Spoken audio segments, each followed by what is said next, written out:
Right. Welcome to the first episode of Tales from the Shadows. I am your reader, Ivan Victora.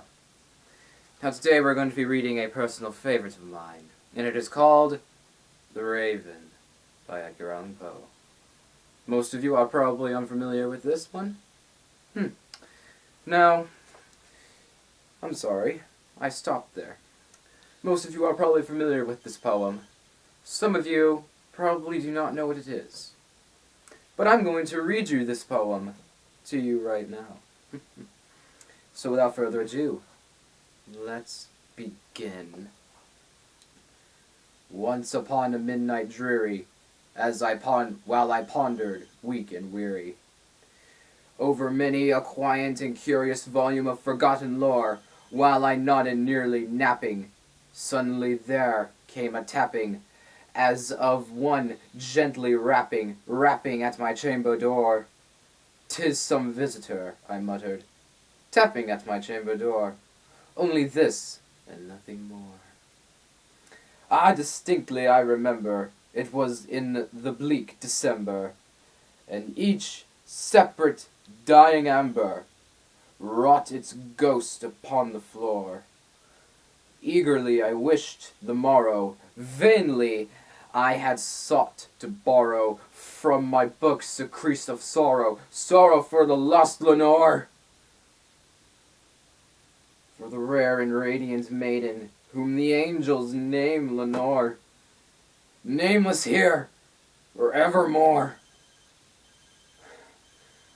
And the silken, sad, uncertain rustling of each purple curtain thrilled me, filled me with fantastic terrors never felt before, so that now, to still of my beating heart, I stood repeating, "'Tis some visitor ensuring my entrance at my chamber door.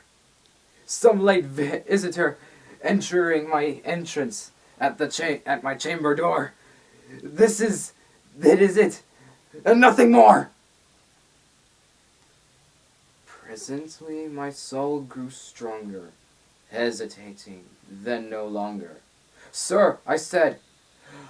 "Sir," said I, or "Madam, truly your forgiveness I implore, but the fact is I was napping, and so gently you came rapping, and so faintly you came tapping at my chamber door. That is scarce. I was sure I heard you. Here I opened wide the door, darkness here and nothing more. Deep into that darkness peering, long I stood there wondering, fearing, doubting, dreaming dreams no mortal ever dared to dream before. But the silence was unbroken and the darkness gave no token, and the only word there spoken was the whispered word, Lenore. This I whispered, and an echo murmured back the word, Lenore. Merely this, and nothing more. Back into the chamber, turning all my soul within me burning. Soon again I heard the tapping, somewhat louder than before. Surely, said I. Surely that is something at my window lattice. Let me see. Then what there it is. And this mystery explore, let my heart be still a moment, and this mystery explore. 'Tis the wind, and nothing more!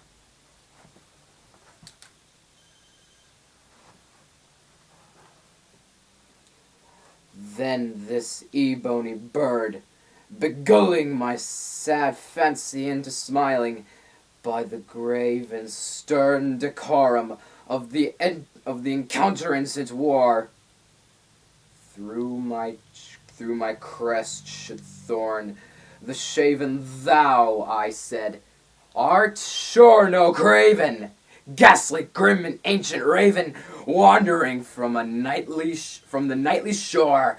Tell me what thy lordly name is on the night's Platonian shore. Quoth the raven, nevermore. Much I marvelled this ungainly fowl to hear discourse so plainly, though its answer little meaning and little relevancy bore. For we cannot help agreeing that no living human being ever yet was blessed with seeing a bird above his chamber door.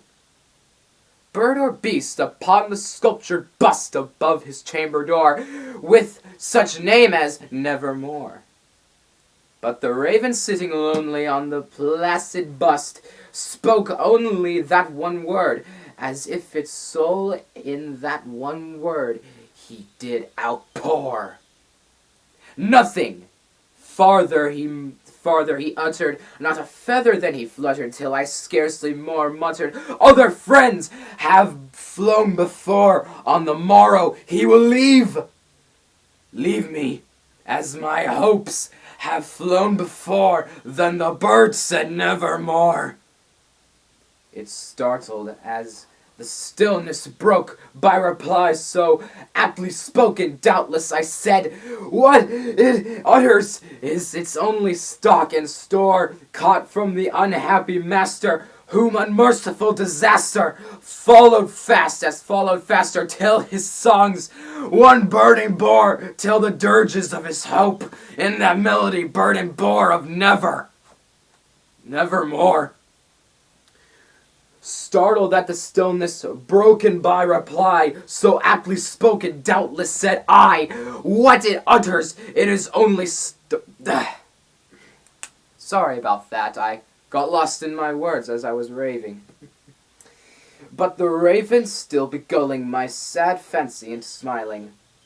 Straight I wheeled a cushioned seat in front of the bird, and bust and door. Then upon the velvet sinking, I betook myself to linking fancy unto fancy, thinking what his anonymous bird of yore, what this grim, ungainly, ghastly, gaunt, and anonymous bird of yore meant in croaking nevermore. This I sat engaged, in guessing, but no syllable expressing to the fowl whose fiery eyes now burned into my bosom's core.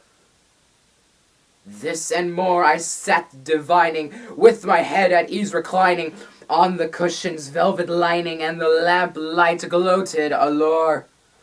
But whose velvet violet lining with the lamp light gloating o'er, she shall pass, nevermore! Then methought the air grew denser, perfumed from an unseen censer, swung by seraphim whose footfalls tinkled on the tufted floor. Wretch! I cried, thy God hath lent thee, by these angels he hath sent thee respite, and nepenthe from thy memories of Lenore. Quaff, oh quaff, this kind nepenthe, and forgot this lost Lenore, quoth the raven nevermore. Prophet, I said, thing of evil! Prophet still of bird or devil, by that heaven that bends above us, by that God we both adore. Tell this soul with sorrow, leaden if within the distant Adon, it shall clasp and satin, maiden whom the angels name Lenore. Clasp a rare and radiant maiden, whom the angels name Lenore, quoth the raven, nevermore! Be that word our sign of parting, bird or fiend! I shrieked, upstaring, get thee back into the tempest and the night's Plutonian shore. Leave no black plume as a token that of that lie thy soul hath spoken. Leave my loneliness unbroken. Quit the bust above my door. Take thy beak from out my heart, and take the form from off my door. Quoth the raven, never more. And the raven, never flitting, still is sitting on the pallid bust of Pallas just above my chamber door. And his eyes have all the seeming of a demon's that is dreaming, and the lamplight o'er him streaming thou's his shadow on the floor. And my soul from out that shadow that lies floating on the floor shall be lifted nevermore. I hope you enjoyed today's reading. If you really liked this video, click that share button and that subscribe button, and comment if you will. See you in the next episode, my lovely viewers. Sweet dreams.